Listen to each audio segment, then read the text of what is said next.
Ancien député de la Chambre des communes, directeur artistique et ingénieur de son. Avec Pierre Nantel, entendez l'actualité. Sans fausse note. On a tous un souvenir de l'an passé où on avait trouvé ça trop craquant. L'histoire d'une équipe de hockey Pee-Wee qui venait d'Ukraine. Ils sont de retour et on en parle avec un des grands intervenants dans l'histoire, M. Sean Bérubé, qui est gérant bénévole et commanditaire de l'équipe de hockey Pee-Wee Ukraine Team Select. Bonjour, M. Bérubé. Bonjour, M. Nantel. Bonjour. Ben, c'est tellement une belle histoire. Vous avez vraiment comme un rôle, je pense, clé dans l'affaire. Racontez-nous. C'est une longue histoire.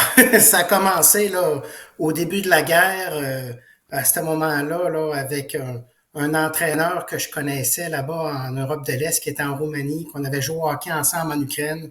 Moi, j'avais joué là-bas quand j'étais aussi adolescent.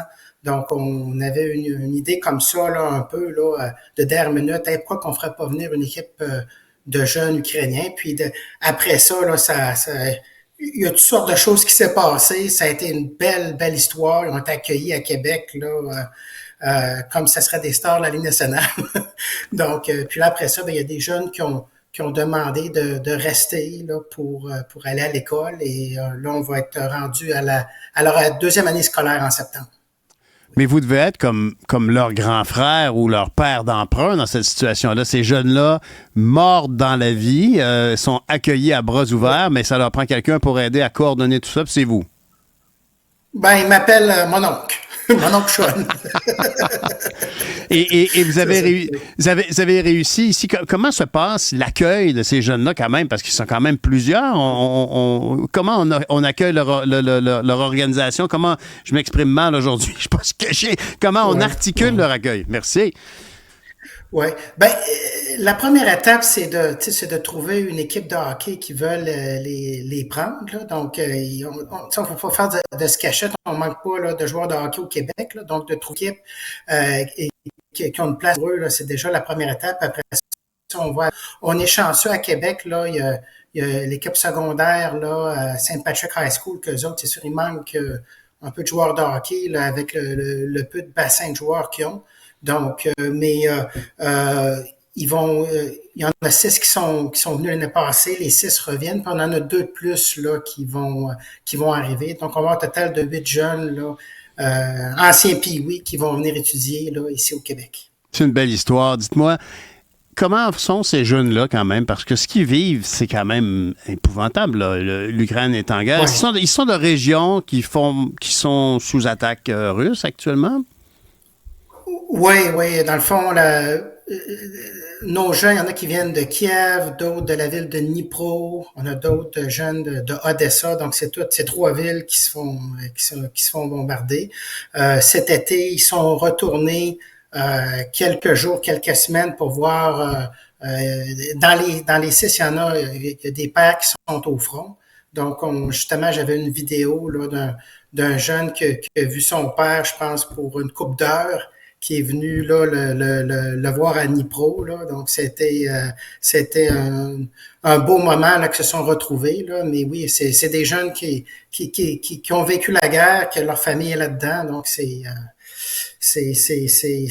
ont une histoire très touchante. Mais dis-moi, donc, leur arrivée, c'est quand même la communauté anglophone de Québec est historique. Elle a toujours été là. Fait partie de dynamique de la ville de Québec, évidemment. Mais comment se fait-il qu'en bout de ligne, donc ces jeunes-là étudient en anglais? Est-ce qu'ils ont la chance quand même d'être sensibilisés à la réalité francophone du Québec? Ah, bon, je vous entends plus. Ah, ça a gelé. Mais non, c'est une question qui est pertinente parce que les jeunes Ukrainiens qui arrivent ici, évidemment, sont en train d'étudier. Ils étudient dans l'école Saint-Patrick à Québec. La communauté, moi, je me rappelle, à Québec, il y a l'hôpital Jeffrey Hale qui est là. Il y a comme un quartier anglophone de Québec. Puis ici, ce sont eux qui les accueillent parce qu'effectivement, comme le disait le monsieur en question, il y a il manque pas de bons joueurs dans les écoles francophones, évidemment. Mais du côté de St. Patrick's High School, ben, peut-être que la communauté anglophone rétrécit un peu. Alors, ils ont de la place. Eux, ils sont contents de les accueillir. Puis on est tellement... C'est tellement une histoire touchante de voir ce que ces jeunes-là viennent vivre ici. Et l'accueil les a certainement marqués pour qu'ils veuillent en faire une deuxième année. On voit, entre autres, dans cet article-là, monsieur, est-ce que vous êtes de retour avec nous? Oui. Monsieur Bérubé? Oui. Ah, il n'y a Oui, aucun problème. Mais, non, mais de toute façon, entre vous et moi, votre expérience avec ces jeunes-là relativise ce qu'on pourrait qualifier de problème. Hein? J'imagine que ces jeunes-là arrivent, puis une situation comme ça, là, ils seraient juste morts de rire, puis ça finirait là.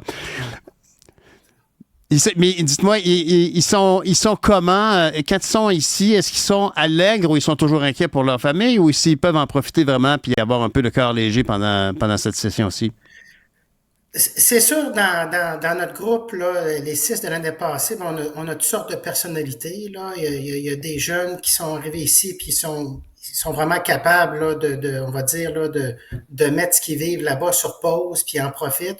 On a d'autres jeunes, là, donc il y a des 6 qui avait perdu son papa à la guerre. Lui, c'est sûr, on avait plus là de travail à faire avec lui là. Souvent, il restait souvent sur les sites là les sites là-bas de blogueurs là qui expliquaient. Donc pour lui, j'ai recommandé ça là, tu sais, à sa mère puis aussi à sa famille d'accueil, trouver une façon qui décroche un peu de la guerre. Donc on a toutes sortes de cas, là, mais les jeunes veulent revenir, ils veulent poursuivre leurs études ici, ils espèrent avoir un diplôme d'études secondaires ici au Québec. Donc, on voit que pour eux, là, l'avenue ici, ça a été un tournant dans leur vie. Mais c'est vraiment incroyable d'entendre ça. Ils veulent faire, les autres, leur objectif, c'est de faire tout leur secondaire à l'École Saint-Patrick à Québec. On va aller étape par étape. C'est sûr que la première année scolaire qui sont arrivés, ça a été quand même difficile pour eux de reprendre l'habitude d'aller à l'école. Là. Ça faisait quasiment 2 ans qu'ils n'étaient pas allés à l'école à cause de la guerre puis la COVID avant.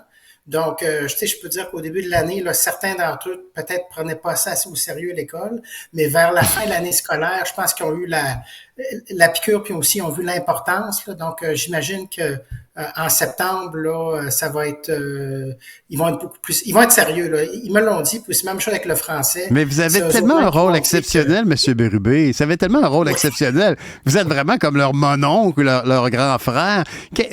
Comment, bon, vous nous avez expliqué comment vous avez eu cette idée de faire un tournoi, mais aujourd'hui, votre travail vous permet d'être si disponible. C'est toute une commande quand même, là, avoir tous ces jeunes auprès de vous. Ouais, je suis quand même chanceux. J'ai ma propre entreprise. Là. J'ai une équipe là dans ma business qui m'aide beaucoup. Donc, je suis capable là, de faire du bénévolat. Oui, en tout cas, je suis chanceux. On vous félicite. Puis dites-moi, la question que je voulais vous poser quand on s'est perdu de vue, c'est comment sont-ils logés? C'est ça que je voulais vous poser comme question. OK, non, ils sont dans des familles d'accueil. Donc, les familles d'accueil prennent un jeune. On est bien chanceux de les avoir. C'est des familles avec un très grand cœur, là, d'ouvrir leurs portes comme ça là, pendant une année scolaire. Donc, c'est ça, pour un projet comme ça, là, ça prend du monde vraiment spécial là, pour faire ça grandir. Oui. Puis c'est un grand classique, j'imagine. Ces familles-là ont adoré leur expérience et ils ont l'impression d'avoir reçu plus qu'ils n'ont donné. Oui, il y a eu des hauts puis des bas. Ça faut pas que je vous le cache. Là, c'est quand même des ados. Mais tu sais là, on a tous vécu des très très beaux moments. Ça c'est sûr.